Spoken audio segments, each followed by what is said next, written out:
Muy buenas a todos, bienvenidos al canal Quimidioce, el primer vídeo de 2018. Hacía mucho tiempo que no hacía un vídeo, tenía ya ganas de hacer uno y bueno, como hemos tardado mucho tiempo en subir un vídeo, pues es posible que veáis dos vídeos subidos en muy poco tiempo, porque lo que voy a hacer va a ser subir unos ejercicios de cinética y voy a subir también unos cuantos de equilibrios. Como de cara al examen parcial, pues nos entran principalmente estos dos temas, pues voy a utilizar los controlillos como ejemplo para explicarlos cómo se hubieran resuelto de una manera satisfactoria, ¿de acuerdo? Entonces, de todas maneras, sí que puedo subir algún ejercicio más o puedo subir alguna cosita más de cara a los próximos parciales y bueno, yo creo que pueden ser útiles, pues eso, para que practiquéis y para que podáis resolver las dudas que tengáis. Como veis, la configuración ahora de los vídeos va a ser un poquito diferente. Vamos a ver qué tal funciona esto. Si veis que el anterior setup era mejor que este, pues volveremos al antiguo. Pero si veis que esta manera es más fácil, pues continuaremos con esta. Yo creo que es por variar un poquito, yo creo que estaría bien. Y nada, os explico un poco en qué consiste. Bueno, aunque ya lo veis, es simplemente la cámara, porque creo que los gestos faciales son muy importantes de cara a la enseñanza. El enunciado lo tengo siempre puesto en un PowerPoint, ya lo veis. Y lo que voy a hacer es, lo nuevo, digamos, que tengo aquí, es que le voy a hacer los ejercicios un poco en directo. A la vez que explico, voy a ir resolviéndolos en el papel de tal manera que más o menos queden de una manera, pues correcta. Disculpadme si lo hago un poco en sucio, porque realmente quiero dar prisa a resolver las dudas lo más rápido posible y que puede que quede un poquito desordenado, ¿vale? Vosotros tenéis que hacer un poquito más ordenado de lo que lo voy a hacer yo. Tened en cuenta que esto lo voy a explicar de una manera rápida y para que pilléis el concepto esencialmente. Pero vosotros tenéis que un poco preocuparos también un poco de la presentación, que cuidar los márgenes sobre todo e intentar hacer las letras legibles. Y yo como no voy a explicar lo que habría que poner realmente, lo que voy a hacer es una manera un poco resumida de cómo lo haríamos, ¿vale? Pero vamos, simplemente pues para que veáis también cómo se ejecutaría en el papel, pues sería interesante resolverlo. Así que pues bueno, sin más dilación vamos a empezar. En este caso os pongo el controlillo que hicimos de cinética. Muy sencillo, pero bueno, hay conceptos que puede que os cueste un poquito más y que pueden resolverse de esta manera. Así que yo os digo más o menos cómo haríamos este controlillo, cómo lo ejecutaríamos de una manera, pues eso, aceptable o digamos de una manera satisfactoria para que obtengáis la mayor puntuación posible. Bueno, voy a poner aquí cinética, voy a poner el título del controlillo y voy a resolverlo. Bueno, en el primer ejercicio dice, dada la reacción A más B, perdón, A para dar B más C, contesta las siguientes preguntas. Vamos a hacer el ejercicio 1, vamos a poner aquí ejercicio 1 y el apartado A. En el apartado A nos dicen, escriba qué representan los números 1 o 4. Bueno, pues qué representa el número 1. Como veis, aquí, el número 1, tenemos como, digamos, una diferencia de energía, porque aquí nos viene la coordenada de energía, entre A y B más C. Es decir, entre los reactivos y productos. ¿Cómo se le llama a eso? La diferencia de energía entre reactivos y productos. Pues eso lo visteis el año pasado en primero y se llama variación de entalpía o la entalpía de la reacción química. ¿Vale? Es la energía liberada o absorbida por la energía en el paso del proceso de los reactivos hacia los productos. En este caso, la energía, vemos que vamos a pasar de un estado de más energía a uno de menor energía, por lo tanto la energía va a ser liberada y la variación de entalpía va a ser negativa. Esto no lo tenéis que poner con haber puesto que es la entalpía de reacción, porque es la energía que pasa de A a B más C, es más que suficiente, ¿vale? Con eso sería suficiente. Luego, el segundo, el número 2, ¿qué significaría? Bueno, pues el número 2 tenemos desde aquí abajo, desde A hasta arriba del todo, ¿vale? Y esto es lo que se llama, bueno, vemos que es la curva 1 y esta sería la curva 2, pero el 2 sería la energía de activación de la curva 1. ¿Qué es la energía de activación? Bueno, la teoría cinética nos dice que para que exista una reacción química tiene que existir un choque. Y esos choques, pues dependiendo de las características de la propia reacción química, pues va a ser más alta o va a ser más probable o menos probable dependiendo las condiciones que tengamos. Entonces, si necesito que A reaccione con B, o en este caso A se disocie en A y en B, necesito una energía que me pueda en este caso disociar la molécula. Esa energía que yo necesito para que prosiga la reacción química se llama energía de activación. Vosotros con decir que es la energía de activación es suficiente. En este caso lo que voy a poner yo va a ser energía de activación de la curva 1. Con esto es suficiente, y decir simplemente energía de activación curva 1 es suficiente. Tampoco hace falta que me digáis qué es la energía de activación. Con esto es suficiente. El punto 3 es más de lo mismo, pero en vez de para la curva 1, para la curva 2. ¿Vale? Entonces va a ser la energía de activación de la curva 2. Suficiente, de verdad, no hace falta nada más. Y el punto 4 a veces me habéis puesto algunos, que es intermedio de reacción. No, chicos, el intermedio de reacción es cuando sube, baja un poquito, luego vuelve a subir y luego vuelve a bajar. Lo explicaríamos así. Esto no es así, chicos. ¿Vale? Aquí sí tendría un intermedio de reacción. Perdón, sí, un intermedio.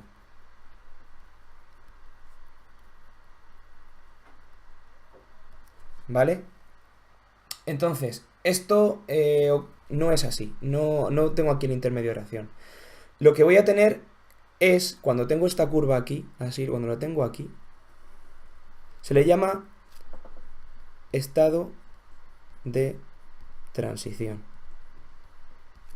Esto no es correcto, esto sí es correcto.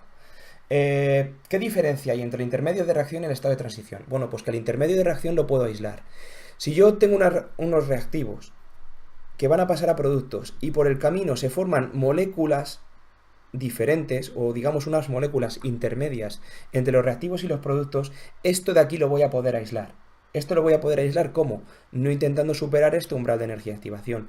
Si yo aplico una energía aquí, pero consigo que esta energía no prosiga, si consigo parar la reacción aquí, voy a dejar que los reactivos se conviertan en este producto, digamos, intermedio entre los reactivos y los productos. O sea, los productos, el intermedio de reacción se pueden aislar. Aquí tengo unas moléculas bien formaditas que no van a ser ni los reactivos ni los productos, van a ser algo intermedios.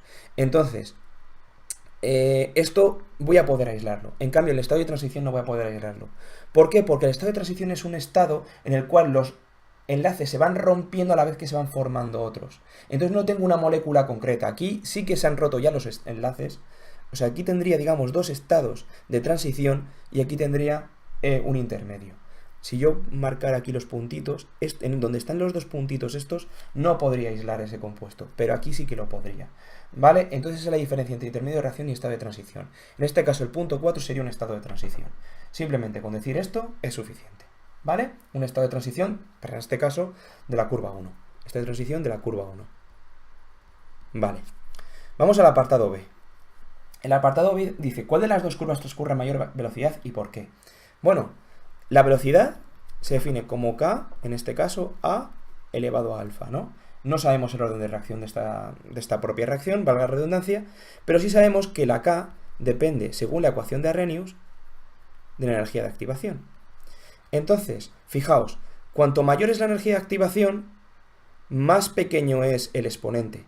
Por lo tanto, cuanto más pequeño sea el exponente, más pequeña será la K. Es decir, un aumento de la energía de activación supone un descenso en la K.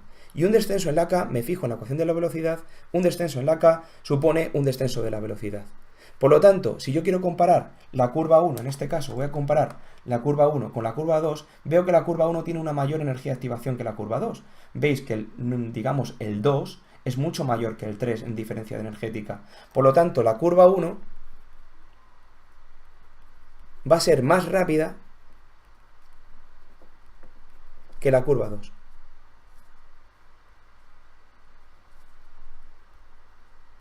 ¿Vale? La velocidad de la curva 1, lo podemos poner así, va a ser mayor que la velocidad de la curva 2.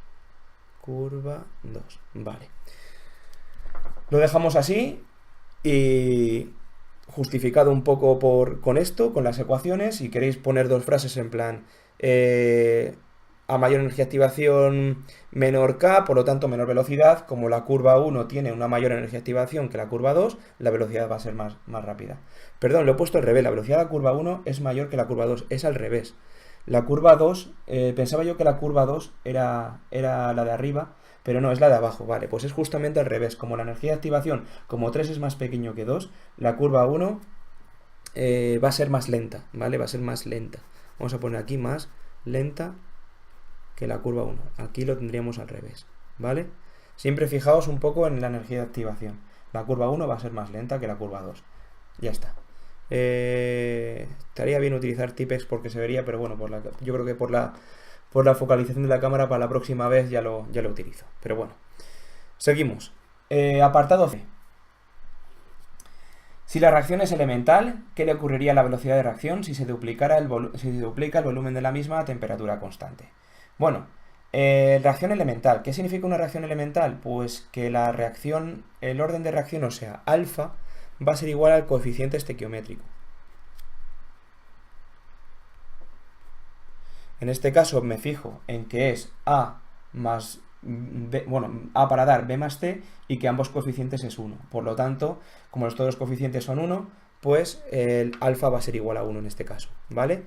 Entonces, la ecuación de la velocidad nos quedaría V es igual a concentración de A elevado a 1, a alfa que va a ser 1, ¿vale?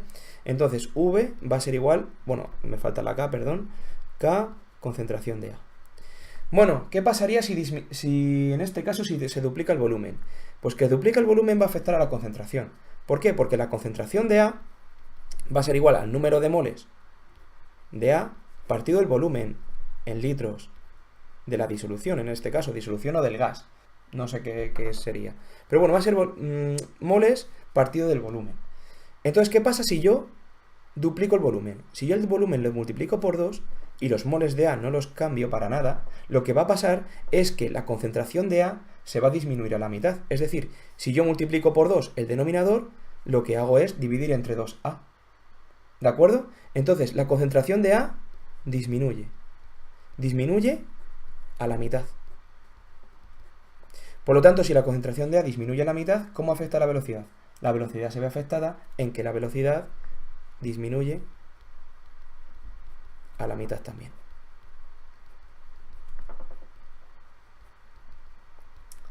Vale.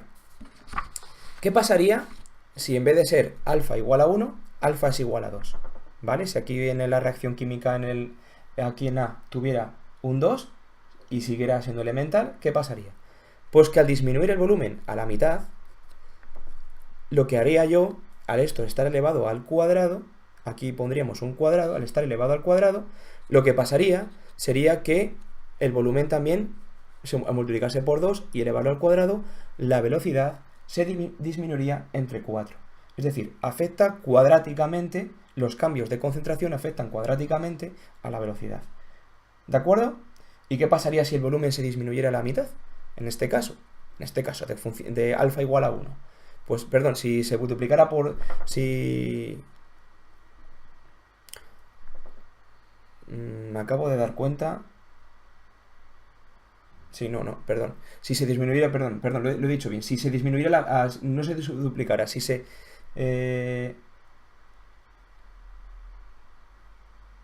si se disminuyera el volumen a la mitad. Si se disminuyera el volumen a la mitad, ¿qué ocurriría? Pues que la reacción en este caso, en vez de disminuir la velocidad, se multiplicaría por 2. ¿Vale? Entonces, en este caso, un aumento de volumen afecta inversamente a la concentración. Como afecta inversamente a la concentración, afecta también inversamente a la velocidad. Esencialmente eso.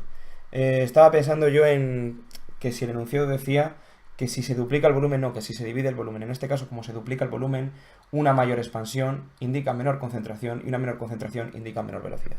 Vale, solamente eso. Vale, el apartado D.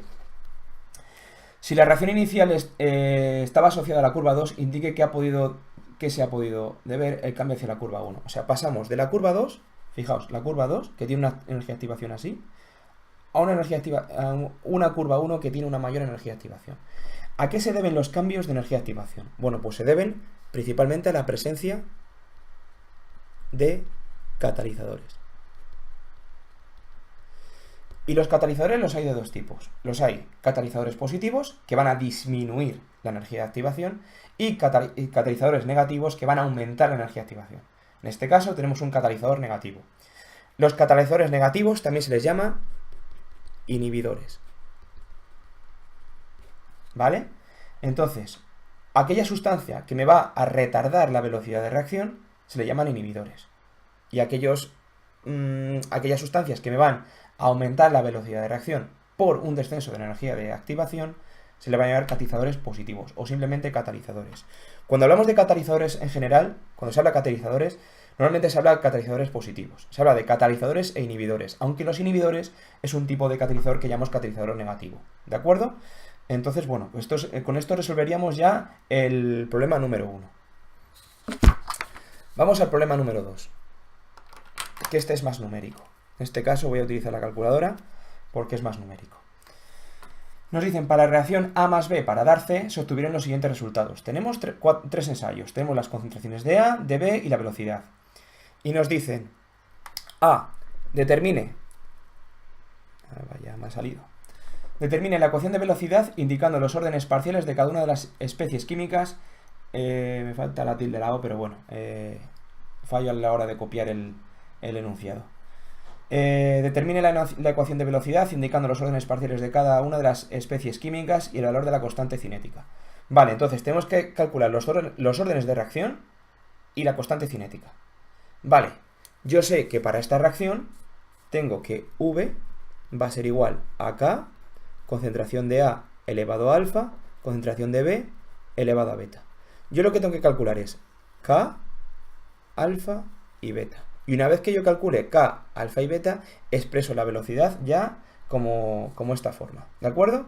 Bien. ¿Cómo lo voy a hacer? Pues para ello utilizo los tres ensayos. Y los tres ensayos me van a dar una idea de cómo calcular la ecuación, la K, la alfa y la beta. Que alfa y beta van a ser los órdenes parciales. Bien, ¿cómo lo voy a hacer? Pues siempre intento coger dos ensayos que tengan la misma concentración. Es decir, 0,1A en este caso tiene también 0,1 aquí el A. El 0,2 no lo tengo en otra reacción. Y aquí tengo 0,1 en B y 0,1 en B. Aquí el 3 no lo tendría. Bueno, pues voy a coger, por ejemplo, el ensayo 1 y el ensayo 3, ¿vale? Y voy a coger y voy a dividir el ensayo 3 en el ensayo 1. También podría dividir el ensayo 1 entre el ensayo 3. Pero ¿qué pasa? Que al dividir el ensayo 3 entre el ensayo 1, 4x entre x, me quedarían 4. De tal manera que si yo divido x entre 4x, pues me quedaría en este caso un cuarto de x. Y bueno, un cuarto, aunque me quede un cuarto de x, que es exactamente lo mismo, pues yo creo que intentar dividir siempre el número mayor entre el número menor, pues es mucho más complicado. Bueno, mucho más complicado, es un pelín más complicado por el tema de fracciones. Esperamos que sería exactamente igual.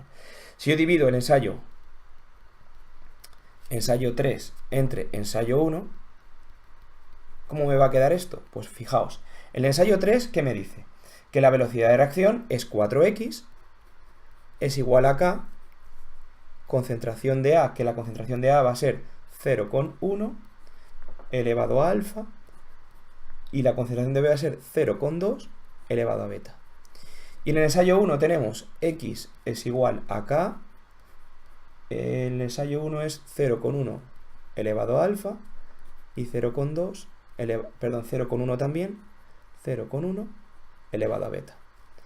Vale, entonces yo si ahora divido uno entre el otro, ¿qué voy a obtener? Pues 4x entre x va a ser igual a 4, K entre K se me va, 0,1 alfa entre 0,1 alfa también se me va, y me va a quedar 0,2 beta entre 0,1, va a ser 0,2 entre 0,1, 2 elevado a beta. Entonces de aquí me sale que beta es igual, muy sencillo, 2 elevado a que a beta me da 4, pues beta es igual a 2. El orden de beta es 2.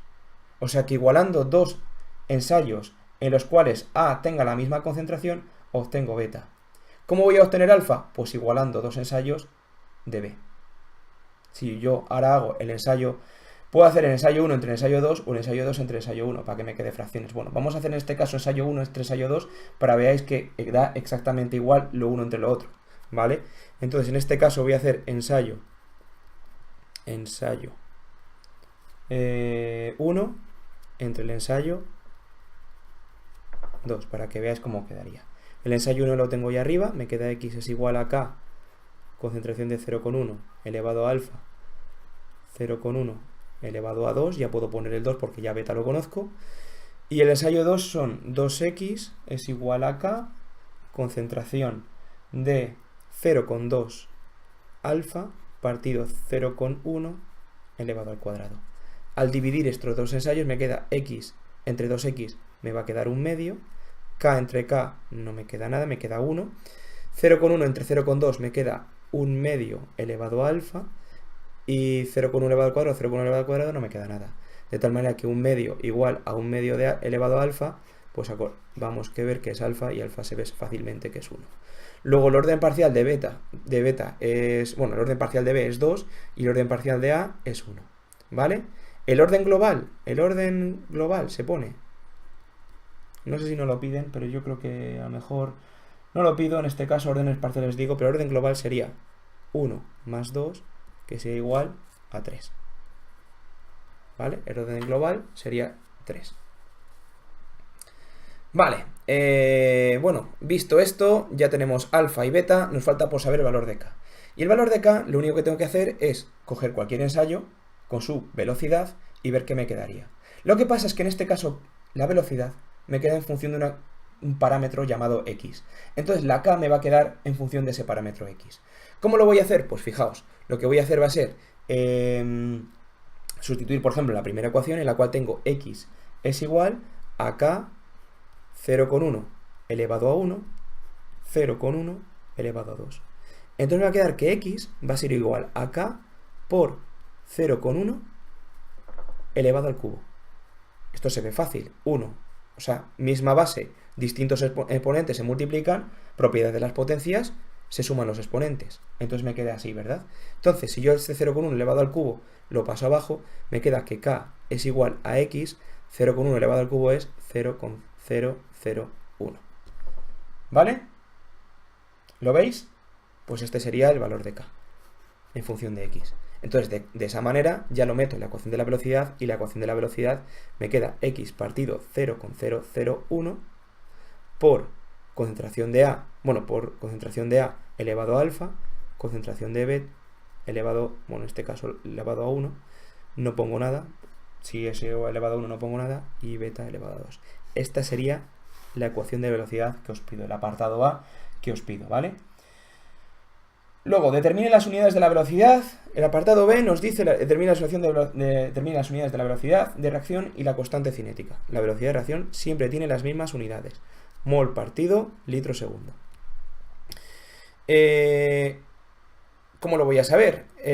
Bueno, pues al fin y al cabo son variaciones de esto. Estas unidades siempre me salen de que la velocidad de reacción se define, pues por ejemplo, para este ejemplo de aquí. Variación, vamos a hacer una velocidad media de la velocidad. Variación de la concentración de A partido siempre de la variación de tiempo. Acordaos que si este cambio es infinitesimal, en vez de poner variación, ponemos una D de diferencial, ¿vale? Entonces, al fin y al cabo, la concentración en que se mide en mol partido litro y el tiempo en que se mide en segundo. Luego este litro pasa al denominador y me queda mol litro segundo. Variaciones de concentración partido del tiempo. Mol litro partido segundo. Van a ser siempre las mismas. La única que va a variar va a ser la constante cinética, las unidades de la constante cinética. ¿Por qué? Porque en este caso, la constante cinética, pues bueno, podemos despejarla de aquí. Tenemos que aquí, por ejemplo, que el orden global, bueno, va a depender siempre, la constante cinética va a depender siempre del orden global. Entonces, en este caso, imaginaos que aquí puede resultar fácil partir de este punto de aquí.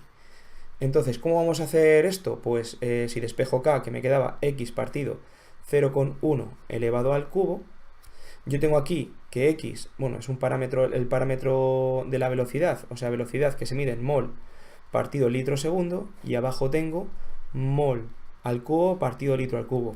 Este 0,1, que es concentración molar, mol partido litro, elevado todo al cubo, pues mol al cubo, litro al cubo. De tal manera que me queda este mol con este mol al cuadrado se me van, me queda abajo mol al cuadrado, este litro con este litro se me va, me queda litro cuadrado arriba. ¿Por qué se me va? Porque este litro cubo, bueno, ¿por qué el litro le pongo arriba, quiero decir? Porque este litro al cubo es el denominador del denominador, es decir, es numerador, ¿vale? Aquí numeradores son moles y litro al cubo, y denominadores son litro segundo, mol al cubo. Entonces, en este caso me queda mol al cuadrado abajo y litro al cuadrado arriba. Y el segundo es denominador del numerador, luego me queda abajo como segundo. Estas son las unidades de K. Estas son las unidades de K. Y estas serían las de la velocidad. Acordaos que las unidades de K siempre serían, es litro elevado a n-1 partido mol elevado a n-1 partido segundo, donde n es el orden de reacción global. En este caso, como el orden de reacción es 3, el orden de reacción global, a ver que no lo vemos aquí, que lo estaba tapando con la cámara. Bueno, os lo explico otra vez. Aquí K nos va a quedar, bueno, siempre nos va a quedar como litro elevado a n-1 partido mol n-1 por segundo, donde n es el orden global, el orden de la reacción global. Como el orden en este caso es 3, el orden de reacción global va a ser n-1, 3 menos 1, 2 y n-1, 2 partido del segundo. Este es siempre son las unidades de K. ¿Vale? Bueno, pues este sería el apartado B. Y el apartado C, ¿cómo sería? Pues indique cómo afectaría a la velocidad de reacción una disminución de la temperatura. Vale, vamos a ver. ¿A qué afecta la temperatura? La temperatura afecta a la K, ¿vale? Según la ecuación de Arrhenius, tenemos que A elevado menos energía de activación partido RT. Entonces, nos dicen una disminución de la temperatura. Una disminución de la temperatura supone una disminución del denominador. O sea, un descenso de la temperatura supone un descenso del denominador. Por lo tanto, es menos negativo. O sea, al aumentar un denominador, el resultado va a ser más grande. O sea, este exponencial, digamos, si lo quedamos aquí, este energía de activación partido RT, al disminuir la temperatura, esto aquí, esto todo, es más grande. Pero como tengo un signo menos delante, este signo menos de aquí, va a ser más pequeño. Por lo tanto, si el exponencial es más pequeño, ¿qué le pasará a la K? La K será también más pequeña. Y por lo tanto, al ser la K más pequeña, la velocidad disminuirá también. También esto lo podemos explicar con la teoría cinética. La temperatura es una magnitud que indica o que representa más o menos la energía cinética de las partículas, ¿vale? Esto se ve un poquito en termodinámica. El cero absoluto es una utopía, porque no se puede alcanzar, en la cual se consideran que las partículas están totalmente paradas. Es decir, que la temperatura nos va a dar una idea de la velocidad, o la energía cinética, mejor dicho, a la cual se mueven las partículas dentro de un átomo o una molécula. Entonces, cuanta menos movilidad tenga, más difícil se producirán esos choques. Es decir, si yo tengo dos partículas moviéndose muy rápido, es muy probable que en un momento acaben chocando dentro de un recipiente. Pero si esas moléculas se mueven de una manera lenta, pues es posible que esas moléculas pues tarden en reaccionar. Por lo tanto, lo puedo también explicar desde la teoría cinética. Al disminuir la temperatura, la probabilidad de choques es mucho menor, por lo tanto la probabilidad de reacción va a ser más baja y por lo tanto la velocidad de reacción va a ser también menor.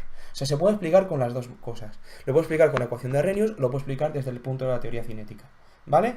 Entonces, ese es el apartado C y yo creo que con eso es más que suficiente. Y luego el D. El D. Explique cómo se modifica la constante cinética K si se añade más reactivo B al sistema. Es decir, si añadimos más reactivo B. Si añadimos más reactivo B, si aumentamos la concentración de B, ¿qué le va a ocurrir al sistema? Pues a este sistema, al aumentar el B, ¿vamos a afectar a la constante cinética? Ojo, vamos a afectar a la velocidad.